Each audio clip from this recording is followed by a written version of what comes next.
How do mosquitoes transmit diseases? Why am I always the one that gets bitten? How long do mozzies live for? What makes their bites so itchy? Welcome to It Can't Hurt to Ask, the podcast from Queensland Health exploring all your health questions, concerns and curiosities.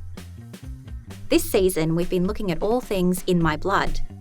And today we're buzzing around the state to learn more about mosquito-borne viruses. Hi, I'm Lauren, and this episode was recorded on the lands of the Yuggera and Turrbal people. We acknowledge the traditional custodians and pay our respects to the elders past and present. Remember, whatever you hear in our episodes is general information. Always speak to your doctor about your individual circumstances. Ready? Let's get into it.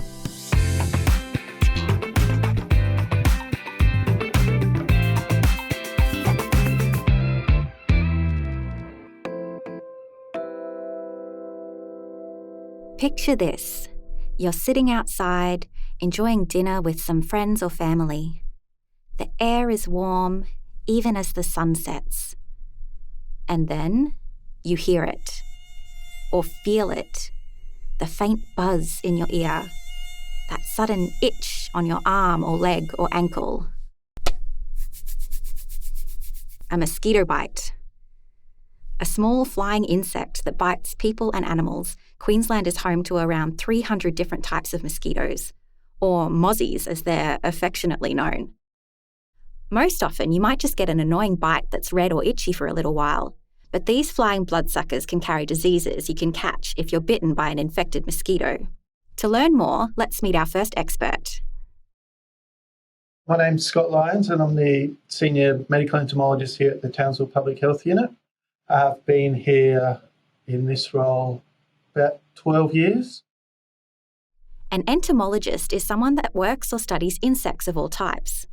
A medical entomologist works with any insects that can cause diseases in humans, like mosquitoes and biting midges. From Brisbane to Cairns and now Townsville, Scott has studied mozzies for over 20 years, which means he's a great person to explain why mosquitoes need us humans and why they bite.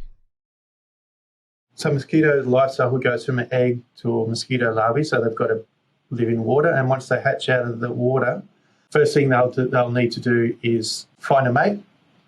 So then they'll mate, and then they'll need food. So male mosquitoes will feed on females as well, on flowers, things like that, getting a bit of flower nectar and that for the sugars. And the females will need some sort of protein for their eggs. So that's either animal blood or human blood, depending on the species. In fact, it's actually just the female mosquitoes that bite. That's because female mosquitoes need the ingredients found in blood to lay their eggs. So for a mosquito, the business of blood sucking is a life or death situation. Without a blood-rich diet, the circle of life for mozzies would cease entirely. And so when they come to bite you, they stick their proboscis into your skin, and they'll use their saliva to make the blood flow a little bit better. Hold up. Proboscis? Yeah, a proboscis is the proper name for the extended mouth part that mosquitoes have and use to suck out blood. So they'll suck the blood out, digest that protein will help the eggs, and then they'll lay their eggs, and then they probably survive about 2 weeks in good conditions. And then, lay their eggs either in water or close to water. Then the cycle begins again. The mosquito's saliva is important. That's what carries and transmits any virus the mosquito is carrying from mosquito to human. It's also what makes you feel itchy. The saliva also anticoagulates your blood. If you listen to our episode about how blood works, you'll remember coagulate means clotting. So anticoagulate means to stop clotting. So the saliva prevents the blood from clotting, meaning a more steady flow of protein for the hungry mosquito and their eggs. All mozzies need water to complete their life cycle, which means they can be found in a variety of environments. Along the coastal areas, when you've got a lot of wetlands and mangrove marsh areas, you'll have sort of constant mosquito issues through most of the year. Through the inland parts, the northwest parts, it's more seasonal with the obviously you get a lot of rains and a lot of floods out there. The landscape's really flat, so the water will sit for quite a long time, and so the mosquitoes have a lot of time to breed up. So you'll have these big outbursts of lots and lots of mosquitoes after the flood type activities. And mostly if you're spending a lot of time outdoors, working outdoors, you'll be more at risk of getting bitten by mosquitoes. A lot of people go out their way, fishing and hunting and camping, things like that, and spending a lot of time outside. Someone else who knows a lot about the subject is Queensland's Chief Health Officer. My name is Dr. John Gerrard. I'm the Chief Health Officer of Queensland, and I have a background in clinical infectious diseases. So most of my career has been spent treating patients with infectious diseases of various sorts. A normal doctor is responsible for the health of the person that's in front of them, making sure they are well. I'm ultimately responsible for the health of every Queenslander and any risk that might confront any Queenslander. So my patients are the whole state of Queensland, which is a bit daunting. Ever stood in a group of people and wondered why one person gets targeted by mosquitoes while others leave completely unscathed? There are a few factors that make certain people more attractive to mozzies than others. The mosquitoes are attracted to us through a number of mechanisms. It's carbon dioxide that we emanate, but also smells from our body, various chemicals in our skin, like lactic acid is one, but there are various chemicals that attract mosquitoes to bite us and to suck on our blood to help produce those eggs. Hard to take as a compliment, right? However, if you are, like me, the person that always seems to come away with the most bites, there is one potential bit of good news. There is actually some evidence that if you react strongly to mosquito bites, you're less likely to get mosquito-borne virus disease. That's probably because people who react strongly to mosquito bites avoid getting bitten by mosquitoes. This makes sense. If you're familiar with the painful or uncomfortable sensation of frequent mosquito bites, there's an extra incentive to be more proactive in protecting yourself. As a result, you reduce your risk of being exposed to a mozzie-related virus. If you don't react badly, then you might be more relaxed about using a repellent or wearing protective clothes, and be at greater risk. As for treating those bites, Dr. Gerrard says a simple cold compress or some calamine lotion is the best way to reduce the itch.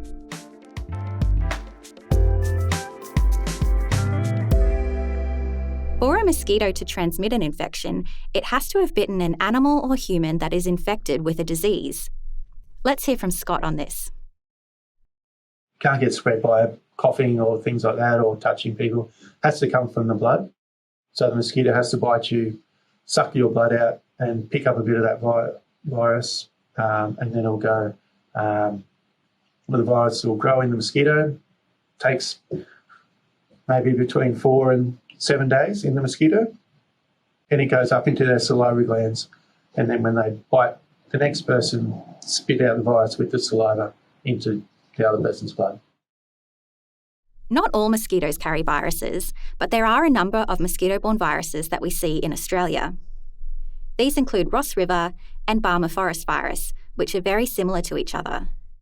Higher rates of disease are commonly seen when we experience lots of rain, which in Queensland is typically in the first few months of the year. Dr. Gerrard is back to tell us more. The commonest mosquito-borne virus we would see would be Ross River fever. Probably about 1,000 people per year in Queensland are diagnosed with Ross River fever. In fact, it's probably many more that actually get it, because it can be a very mild illness with very minimal symptoms that's never recognised as Ross River fever, and it varies in severity from mild to quite severe. Ross River is a native Australian virus that mainly lives within mosquitoes, possums, and other marsupials. It doesn't affect the animals and just circulates through them, but for humans, it can make us quite unwell. The symptoms typically include fever and joint pains, typically involving multiple joints, including the small joints in your hands and elsewhere in your body. And that can last anywhere from a few days to a number of weeks. And some people get a post-viral fatigue syndrome lasting a few months afterwards. But for the most part, it's actually quite a mild illness, and it's often unrecognised. When we say unrecognised, we mean that when people experience these symptoms, they may assume they have something else, like the flu. There is no specific treatment for Ross River fever. The good news is that most people recover on their own, ranging from within a few days to a few weeks. In some cases, it may take a few months to recover completely. The main way we can diagnose mosquito-borne viruses is through a blood test.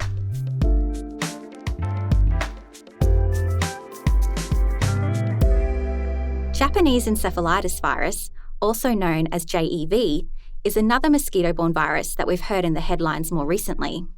It was detected in 2022 in humans, mosquitoes, and pigs across multiple states in Australia. That year, there were 5 locally acquired human cases reported in Queensland.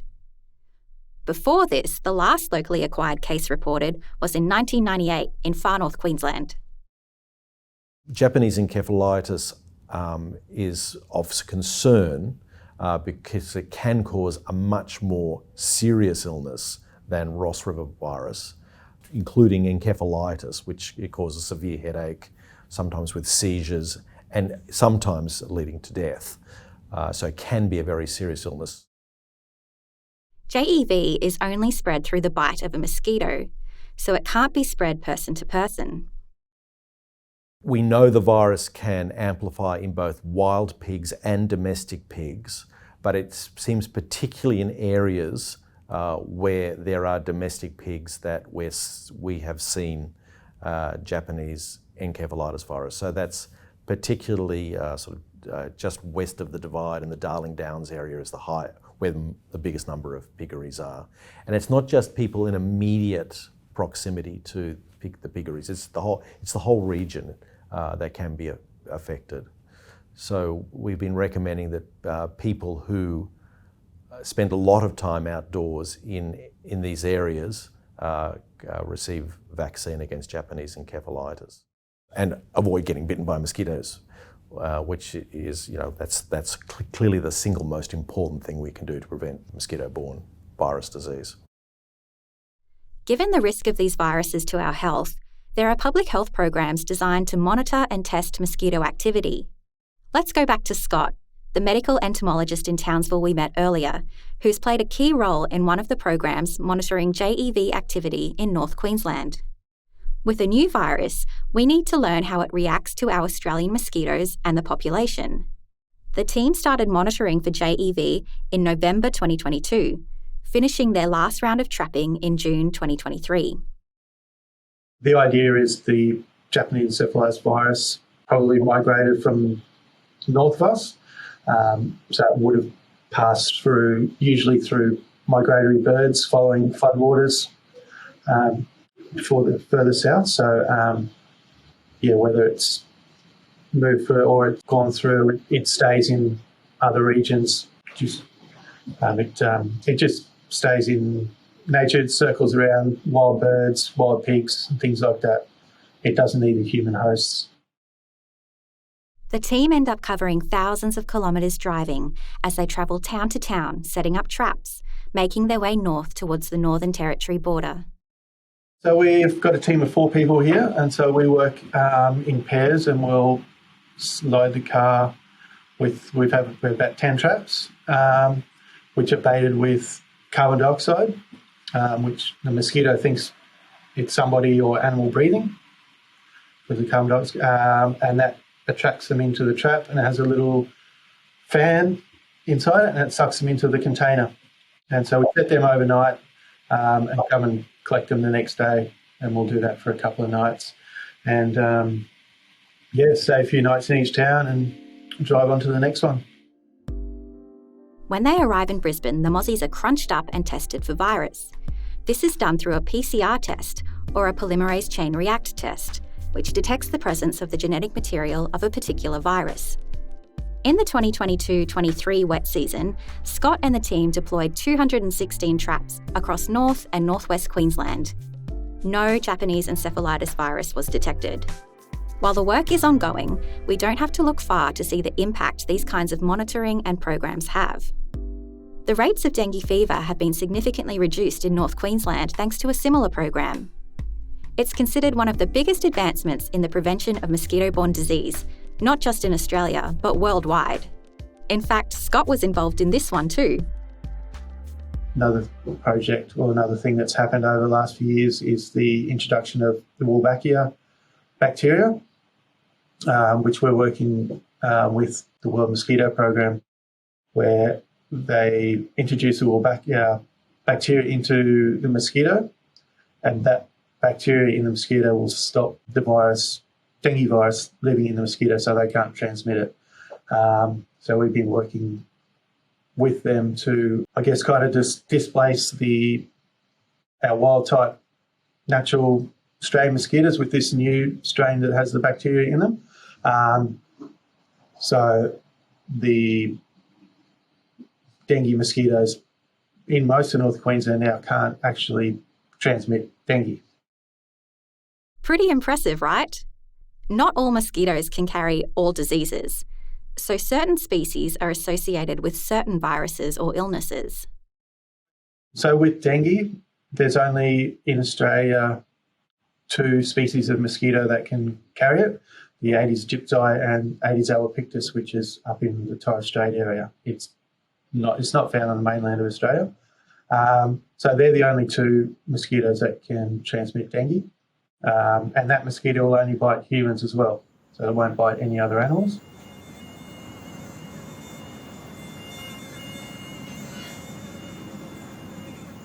We've heard about how we monitor mozzies in some of the more rural and regional areas of Queensland, but what about the urban areas in our major cities? My name's Brian Montgomery. I'm a medical entomologist from Metro South Health. I spent many years in North Queensland coordinating dengue response outbreak, and I moved to this role in 2010 and was quite surprised at the lack of urban mosquito monitoring for those sorts of mosquitoes which are capable of spreading exotic diseases. 70% of Queenslanders live in southeast Queensland.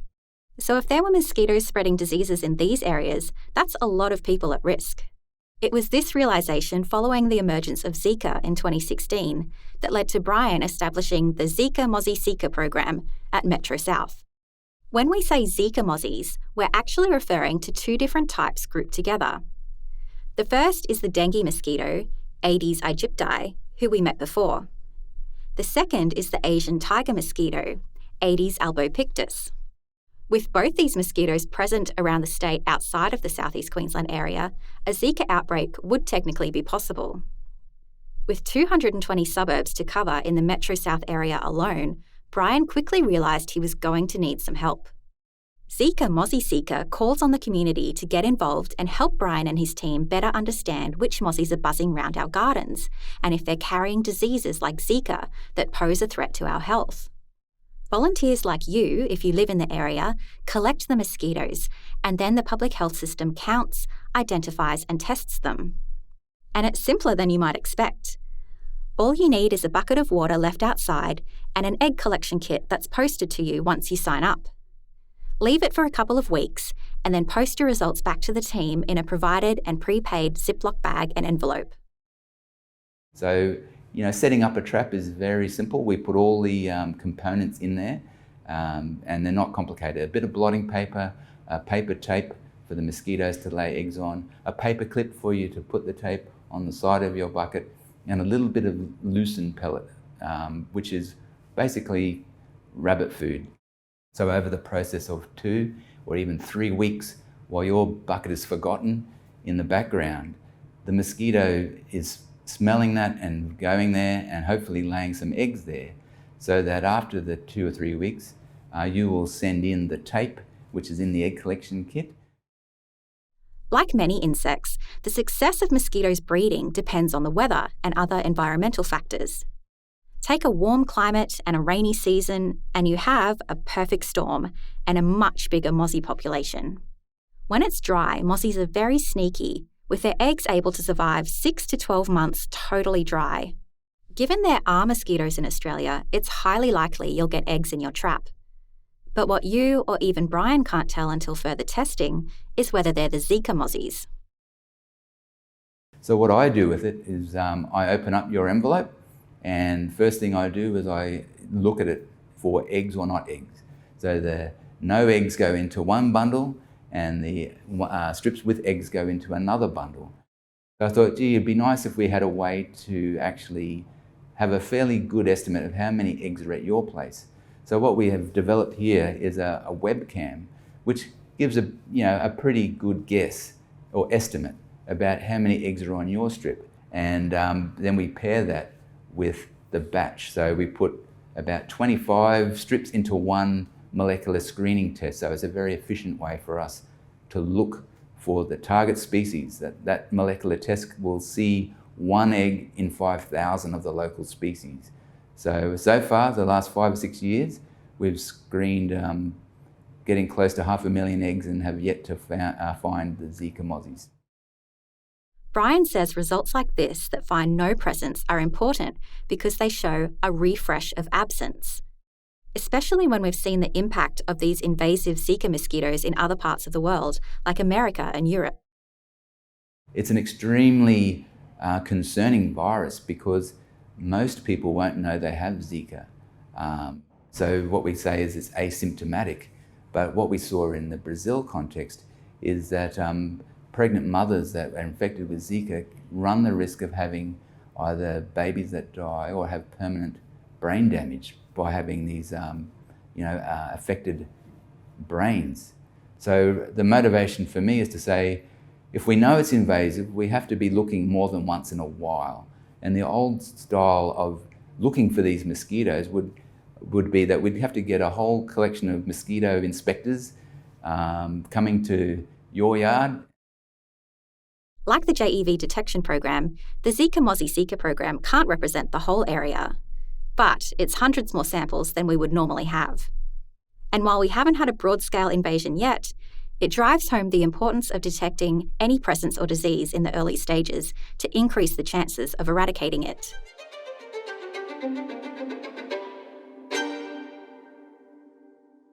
And what would happen if you did test positive to a mosquito-borne virus through a blood test? So we will be advised through our national system that you have arrived in Metro South, and it will identify the virus that you have. And then that's the next part is to decide, do we activate a response? For things like Ross River and Barmah Forest, there is no response because it's in the background all the time. If we saw large numbers of people presenting with symptoms in the same season, you might see that story come on in the public media where it might be, please cover up against mosquito bites. But by the time you know you have Ross River or dengue, the mosquito that bit you is already dead. So it's always challenging, but the health system is designed that if you present and get a blood test, we will be notified that you have that disease. If it were an exotic disease that confirmed the presence of ZIKA mosquitoes, a specialised public health program would be triggered. This is based on previously successful programs, like the dengue control methods in North Queensland we heard about earlier.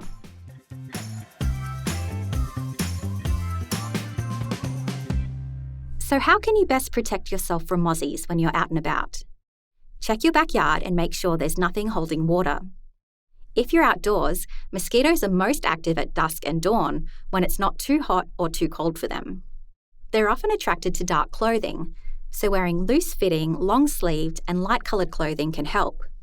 Closed-toed shoes will also help protect your feet. Repellents with appropriate Australian credentials are also your best line of defence. Ingredients to look for are either DEET, picaridin or eucalyptus extract, and it must be applied properly. It's a common myth that you can apply it once and you're set for the rest of the day or night, but you need to reapply every few hours as instructed. So if you're using a gel or a cream, that's going to last longer than if you use a spray. And applying, say, a repellent to your wrist won't stop the mosquitoes biting your elbow. So again, it's this concept, you have to spray or distribute the repellent across all your exposed skin surfaces is the trick. As usual, let's finish up by busting a few final mozzie myths. How long do you think mosquitoes live for? A few hours, a couple of days, months, or even years? A lot of people may have this idea that mosquitoes are long-lived, but typically 2 weeks is an old mosquito. And the reason they don't live very long is, I guess, it's a very dangerous environment. Maybe the ZIKA mozzies might be able to live a little bit longer when the climate is cooler. Thank you for listening to this episode of It Can't Hurt to Ask. We've learnt why mozzies bite, how they can spread diseases, and how public health in Queensland monitors mosquito activity to prevent outbreaks. Thank you to Dr. Gerrard, Scott Lyons, and Brian Montgomery for sharing their expertise with us. If you want to be part of the next round of the ZIKA Mozzie Seeker program, we've added the link in the show notes of this episode. We've got loads more blood-related topics coming up this season. New episodes drop every week. If you enjoyed this episode, please rate or review. Even better, tell or share with a friend, family member, or colleague who you think would also enjoy this episode. See you next time. And remember, it can't hurt to ask.